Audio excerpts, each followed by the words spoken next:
Hare Nama, Hare Nama eva kevalam, Kalo nasteva, nasteva, nasteva gatiranyata.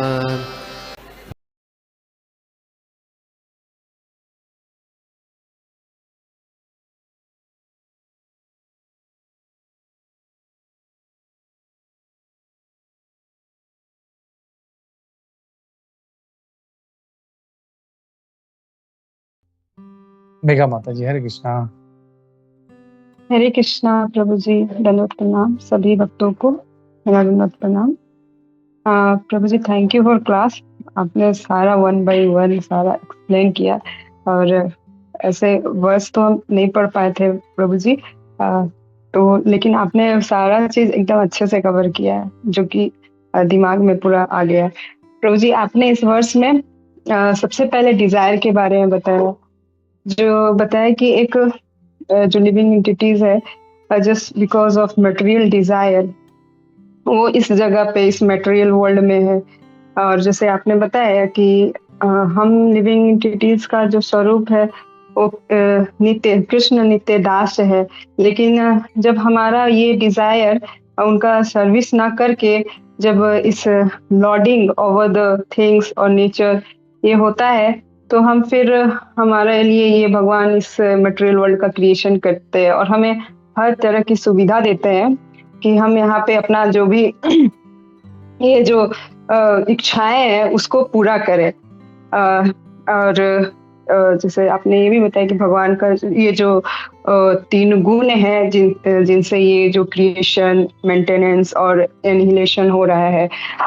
और उसके बाद आपने ये भगवान के शक्तियां के बारे में बताया कि भगवान के ऐसे अनेक शक्तियां हैं, लेकिन जो प्रमुख हैं वो शक्तियां जो है अतरंगा शक्ति, बहिरंगा शक्ति और तटस्थ शक्ति।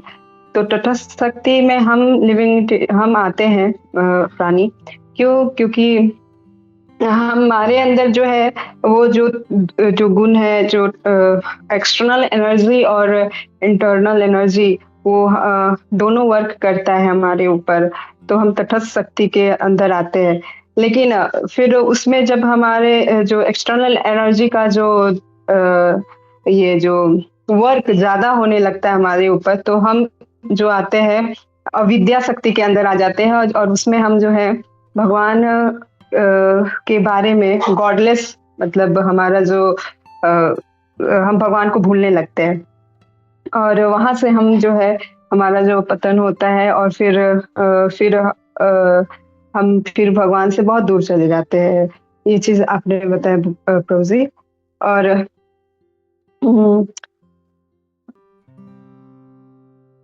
इसीलिए हम ये डिजायर पे आपने जो बताया ना कि जो भगवान जो है वो तो फुल सेटिस्फाइड है उन्हें, हाँ। लेकिन हम जो है हमारे अंदर हमेशा डिजायर होता है, और प्रभुपाद जो है अपने बुक्स में से बोले हैं कि हम अपने आप को डिजायरलेस नहीं बना सकते।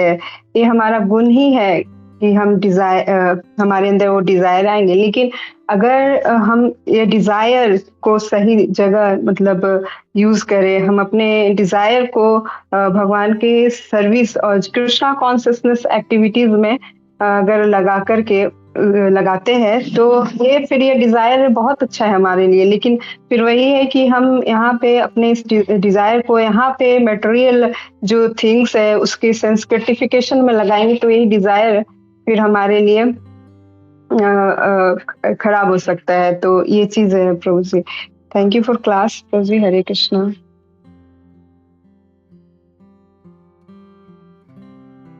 Thank you Megha Mata ji, Hare Krishna. हरे कृष्णा प्रभु जी, दंडवत। हरे कृष्णा आनंदमयी माता जी। सभी भक्तों को दंडवत प्रणाम। थैंक यू प्रभु जी, बहुत अच्छे से आपने ये तीनों वर्ड्स को एक्सप्लेन किए।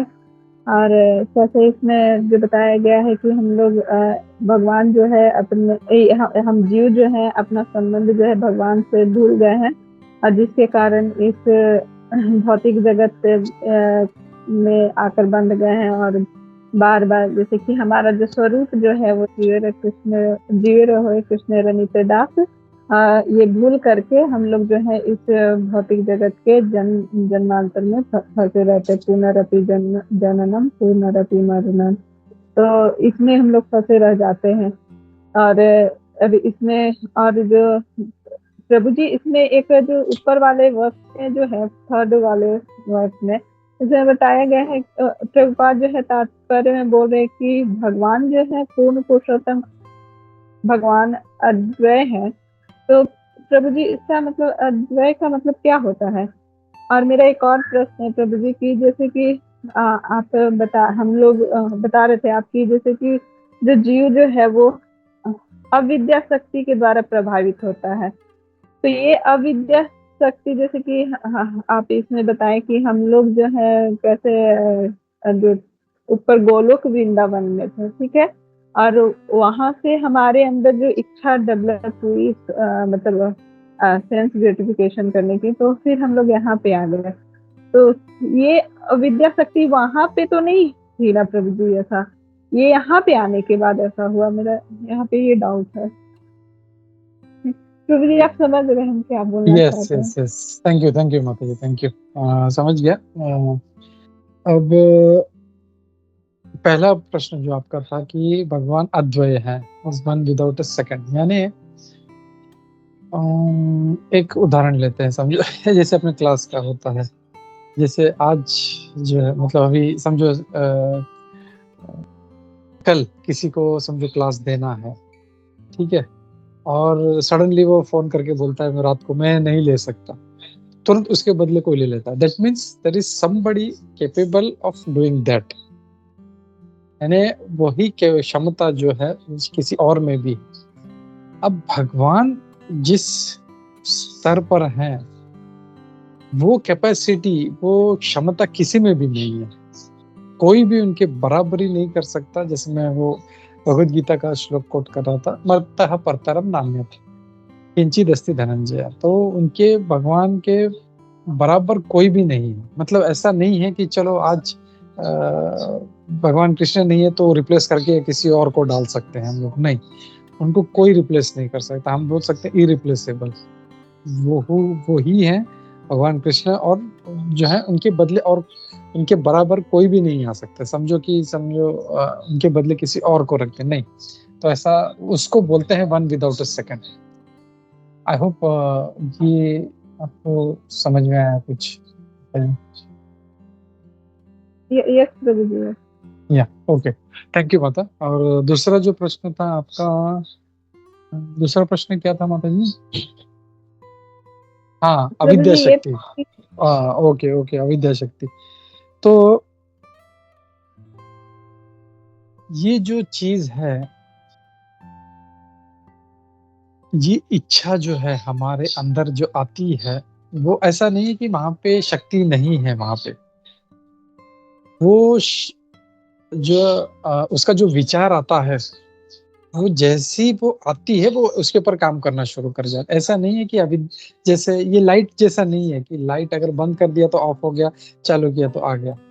ये हमारे ऊपर है, हमारी सोच पे। अगर हम लोग जब डिजायर करते हैं कि मुझे स्वामित्व चाहिए, तब फिर वो हमको काम करती, और फिर वो हम लोग जैसा प्रक्षेपिकात्मिका शक्ति, आवरणात्मिका शक्ति, तो वो प्रक्षेपिकात्मिका शक्ति जो है हम लोग को फिर नीचे ढकेलना शुरू करती है धीरे धीरे, और आवरणात्मिका शक्ति जो हमको फिर कवर करना शुरू करती है धीरे धीरे हमारे ज्ञान को, हमारी बुद्धि को, चेतना को, और फिर वो धीरे धीरे नीचे गिरना शुरू हो जाता है। तो ऐसा नहीं है कि अविद्या शक्ति जो है मतलब भगवान, जैसे भगवान है तो भगवान के पास ही है शक्ति वो, लेकिन वो तब तक हम पे कार्य नहीं करेगी जब तक हमारी जो है चेतना हमारी एकदम शुद्ध है। जहाँ पे हमको इच्छा हुआ कि मुझे ये चाहिए, स्वामित्व चाहिए, मुझे ये वैजयंती माला चाहिए, ये 56 भोग चाहिए, वहां पे फिर वो काम करना शुरू करती हैं, और फिर वो ढकेलना शुरू करती हैं हम लोगों को। Hare Krishna. Okay Prabhu ji, thank you Prabhu ji.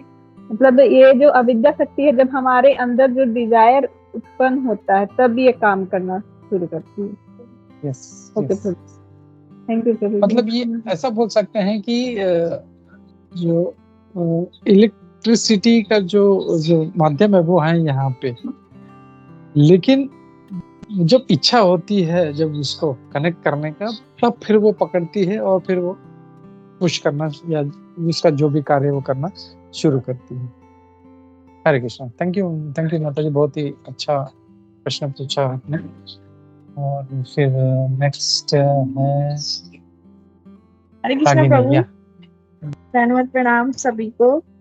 Thank you so much प्रभु, आपने बहुत अच्छे से ये तीनों वर्ड्स को एक्सप्लेन किया प्रभु। एक्चुअली मैं जब पढ़ रही थी ये तीनों, तो बहुत थोड़ा मुश्किल था इसको समझना, मतलब समझ में नहीं आ रहा था प्रभु। आपने बहुत इजी वे से इसको एकदम अच्छे से समझाया कि अवेयरनेस क्या होता है। वो छोटा प्रभुपाद ने श्लोक का नंबर 3 में क्यों बताया, एक छोटे बच्चे का एग्जाम्पल क्यों दिया, क्योंकि वो तो ये पूरी दुनिया से परे है, वो एकदम उसके दिमाग में कुछ भी नहीं, उसके माइंड में कुछ नहीं है, इसके लिए वो पूरे टाइम बिना थके वो खेल सकता है, उसको जो चाहिए वो कर सकता है। बट हम वैसा नहीं कर सकते प्रभु।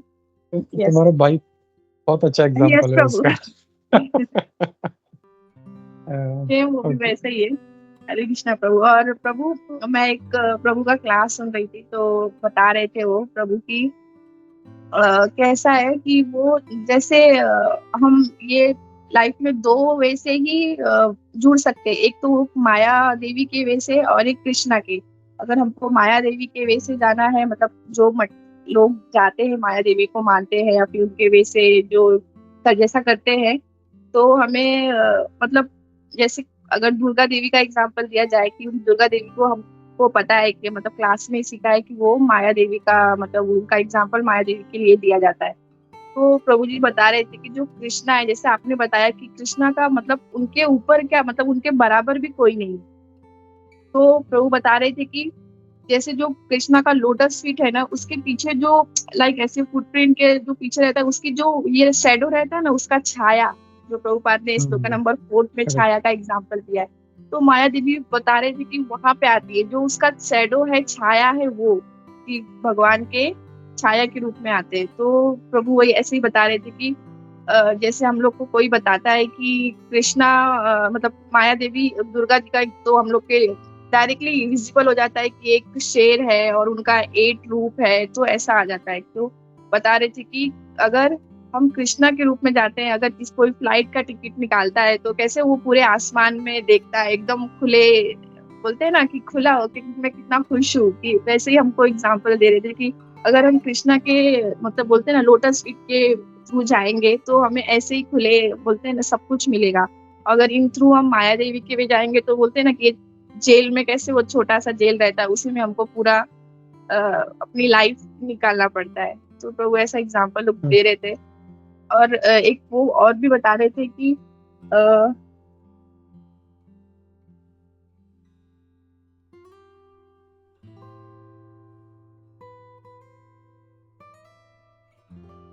एक्चुअली प्रभु मैं थोड़ा सा भूल गई हूँ।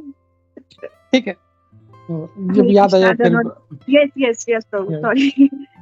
थैंक यू रागिनी, बहुत अच्छा पॉइंट तुमने ऐड किया। यहाँ से मुझे याद आया जो तुमने जब छाया वाला बोला, तो वो जो आनंदमयी माता जी का जो प्रश्न है उसको भी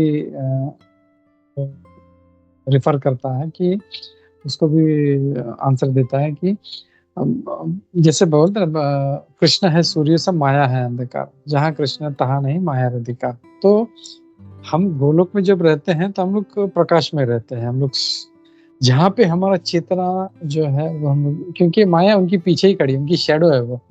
जैसे हम कृष्ण को भूल जाते हैं, माया तुरंत जो है हमारे पे अटैक करती है। तो वो भी एक मुझे याद आया, I thought I would just connect to Anandamayi Mata ji question. Hare Krishna. Thank you Ragini, very nice points. और तुम्हें याद आ जाए जो नेक्स्ट पॉइंट, तो you can add that. Yes, Aparna Mata ji, Hare Krishna.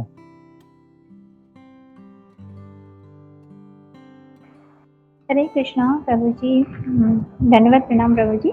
प्रभु जी बहुत ही सुंदर एक्सप्लेन किए आपने, बहुत अच्छी तरह से हमें समझाया। एंड सभी भक्तों के चरणों में भी धन्यवाद, प्रणाम। प्रभु जी सभी स्पीकर्स ने सभी बोल दिया। मेरा थोड़ा जो पॉइंट है, मतलब समराइजेशन ही पॉइंट होगा, मैं बोलूँ प्रभु, सभी तो कंप्लीट हो गया। मुझे जो समझ में आया प्रभु, लेकिन मैं जब पढ़ रही थी उतना समझ में अच्छी तरह से नहीं आया था, लेकिन क्लास के बाद अच्छी तरह से प्रभु थोड़ा सा समझ में आया।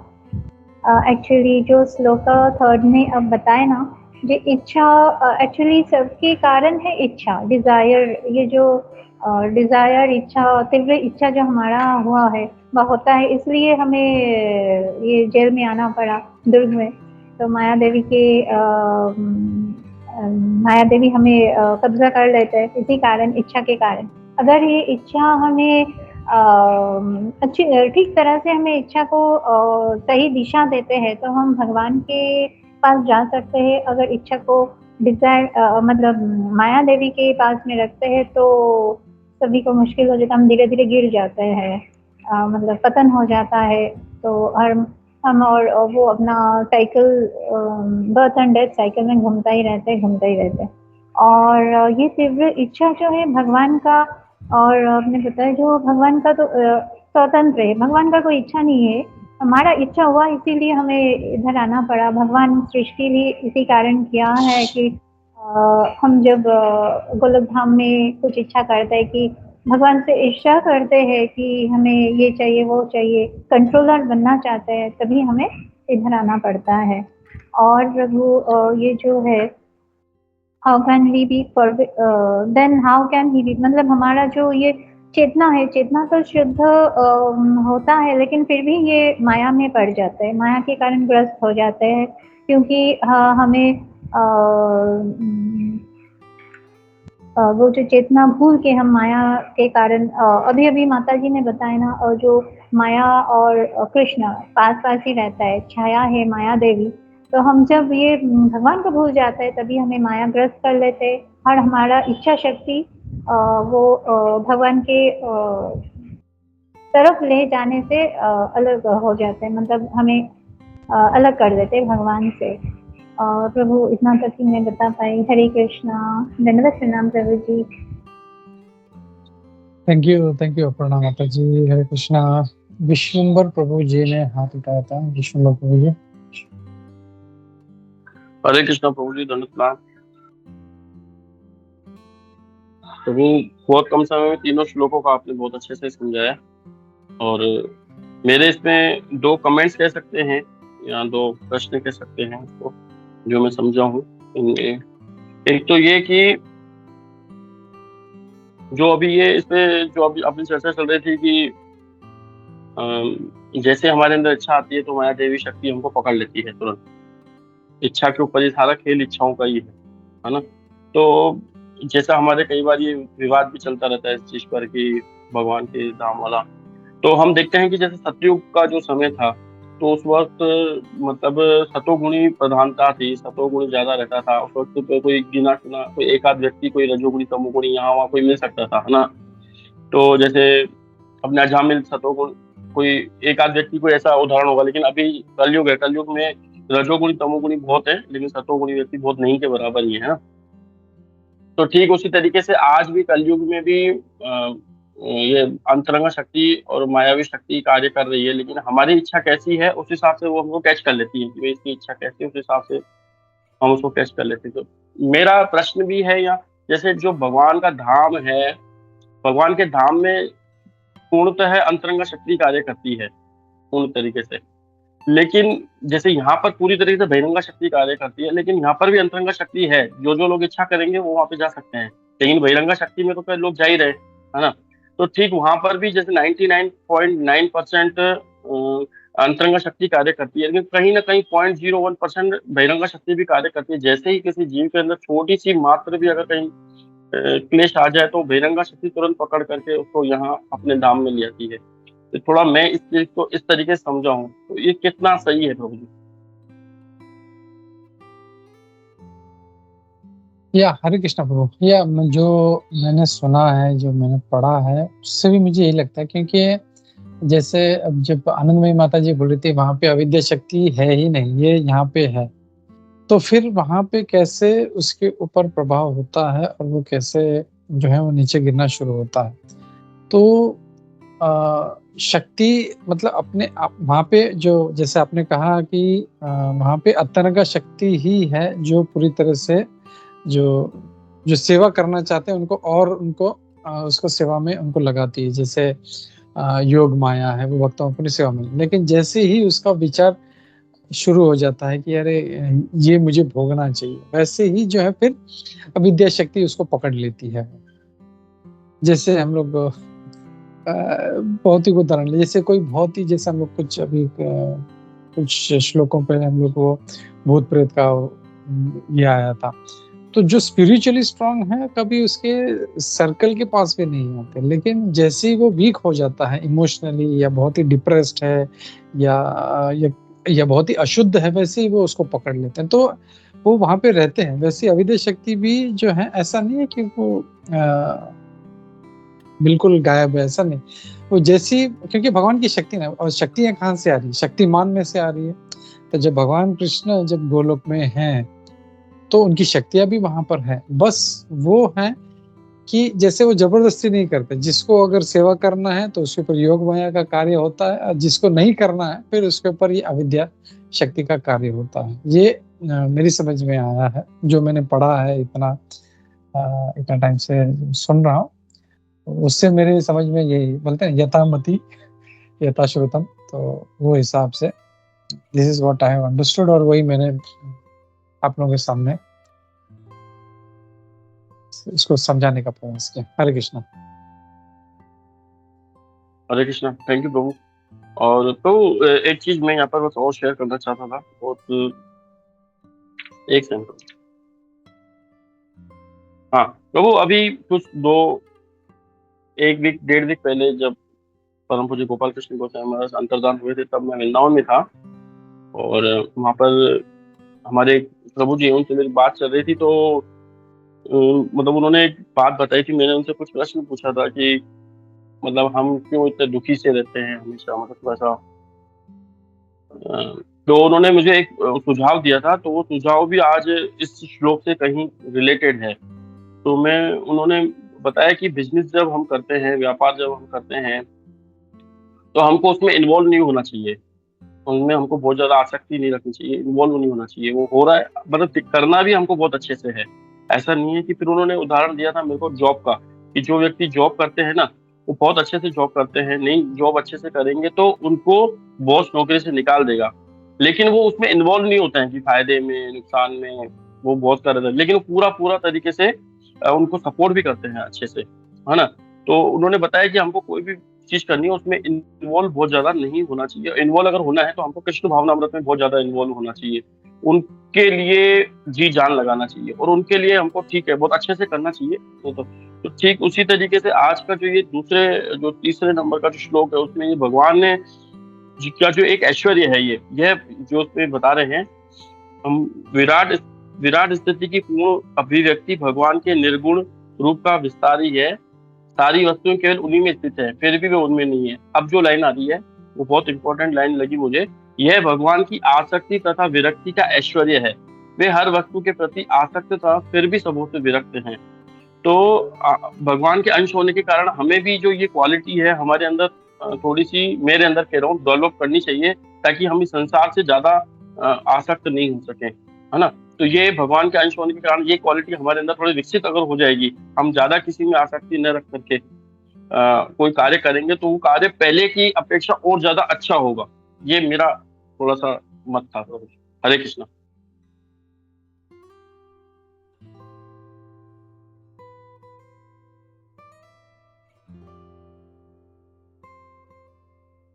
हरे कृष्णा। सॉरी, कॉल आ गया था। तो यस, बहुत सही कहा आपने। हम लोग जब आसक्त होते हैं तो फिर मामला खराब होता है। हम लोग जो आसक्ति ना रखें, हम लोग विरक्त रह के अपना कार्य करते रहे। और जो जॉब वाला एग्जाम्पल दिया एकदम परफेक्ट है प्रभु। जैसे जो जॉब में होता है, ऐसा नहीं है उसको सैलरी मिल रहा है तो उसको कोई मतलब पढ़ाई नहीं है, वो अपना आया बस पंच किया और अपना चला गया, ऐसे नहीं। उसको काम भी करना पड़ेगा उसका, और पूरा जोर लगा के काम करता है, और employee of the month, employee of the year, ये सब अवार्ड जो है वो लेते रहता है, कि पूरा जोर लगाता है अपने, उसका जो भी उपाधि है उसके हिसाब से वो पूरा 100% देता है। और नहीं देगा तो तुरंत उसको पता है उसको निकाल दिया जाएगा। इसके लिए जो है वो पूरे मतलब पूरा जोर लगाता है, पूरा जैसे भगवान कहते हैं कि पूरी शक्ति जो है लगा देता है, लेकिन फल की आशा नहीं है कि अब मैंने ये जो क्लाइंट के लिए ये जॉब उससे जो टेंडर लेना था या कॉन्ट्रैक्ट लेना था उसके लिए मैंने मेहनत किया, अब उसको वो कॉन्ट्रैक्ट कंपनी को मिले नहीं मिले वो उसमें आसक्ति नहीं रहता। भाई मैंने मेरा काम कर दिया, अब मेरे मैनेजर का काम है आगे का वो संभाल लेगा वो। तो ऐसे जब हम लोग अपना भी जब जीवन में कार्य करते हैं हम लोग कि कभी आसक्त हो जाते हैं हम लोग, तो वो आसक्ति जो है हम लोगों को दुख देती है और कुछ नहीं बस। तो वो जितना हम लोग विरक्त रहेंगे उतना हमारे लिए आसान होगा, और जो भी अपना जीवन के जो डिसीजंस है वो लेने में हम लोग को आसानी होगी हम लोगों को।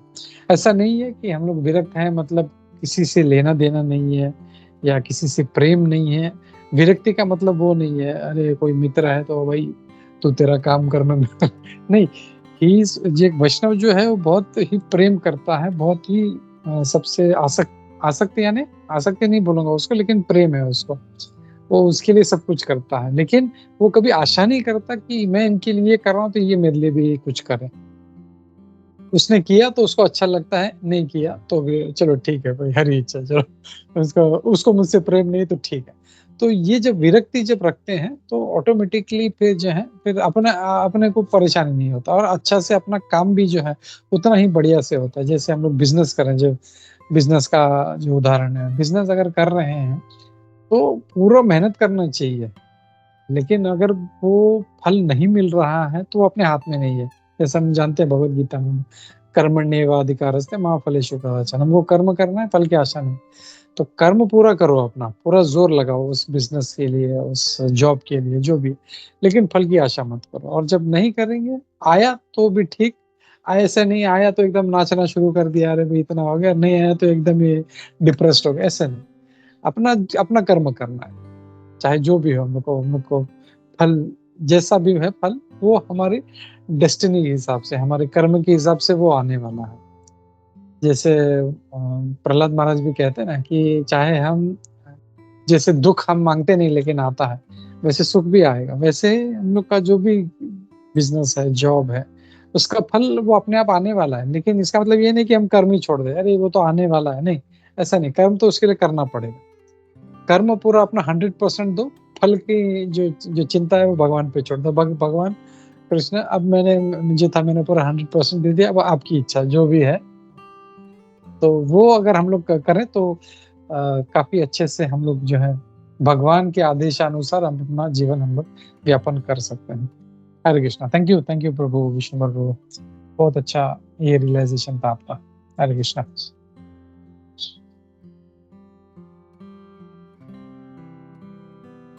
ठीक है, तो हम लोग रुकते हैं और हम लोग पढ़ते हैं नरसिम्हा आरती की तरफ। आज गोविंद का था, शायद वो उसका कॉलेज था आज, तो इज गॉन टू कॉलेज, मैं ही कर लेता हूँ।